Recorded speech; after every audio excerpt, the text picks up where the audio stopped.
to rejoice success of our nation. This is a day to celebrate the fact that there is no nation like ours in the whole world.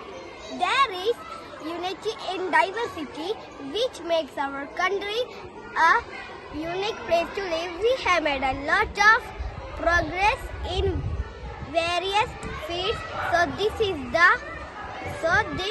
the to celebrate this progress. I'm honored to be here today to celebrate India's 76th Independence Day. This is a day to remember the sacrifices of our freedom fighters and to recommit ourselves to the values of liberty, equality and fraternity. It's also a day to look to the future. India is a young and dynamic country with a bright future. We have the potential to achieve great things, but we can only do so if we work together.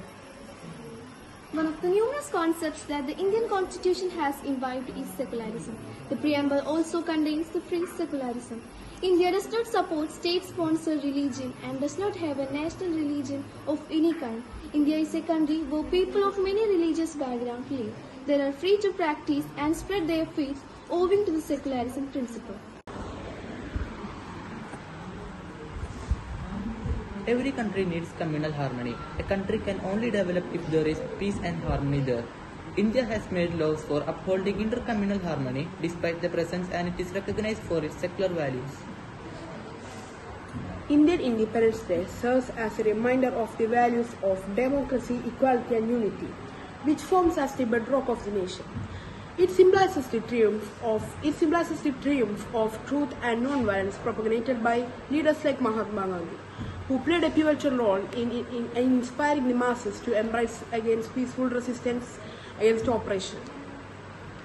This day also reflects on India's diverse cultural heritage of people from different region and religion participating in festivities with harmony and enthusiasm.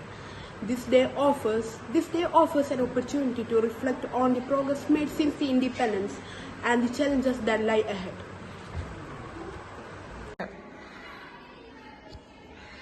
As the Indian flag flutters high and the national anthem resounds, the spirit of freedom echoes in every citizenhood, motivating them to work towards a stronger, more prosperous and inclusive India. The Independence Day is not just a celebration of the past, it is a collective pledge to uphold the spirit of democracy for generations to come. Emphasize the diverse cultural, linguistic and religious landscape of India, portraying as a source of strength and unity. Celebrate the harmonious coexistence of different communities and rich states of festivals, tradition and language. Stress the importance of preserving and respecting this diversity while working together for the national progress. India is a country where great fusion of cultures, religions and languages of the people belonging to different castes and communities has upheld its unity and vigorosity despite multiple foreign invasions. Our actions, our dreams and our hard work will shape the future of our nation. Let's promise to study diligently, respect our elders and show kindness to everyone around us. We contribute to the growth and progress of our beloved India. We must remember and honor our brave freedom fighters who fought selflessly for our country's independence. Their stories and sacrifices inspire us to be a better citizen and stand up for justice and equality. On this Independence Day, we the students of Islahiya pledge to be a better citizens, to take care of our country, show kindness to everyone around us and uphold the values, make India proud.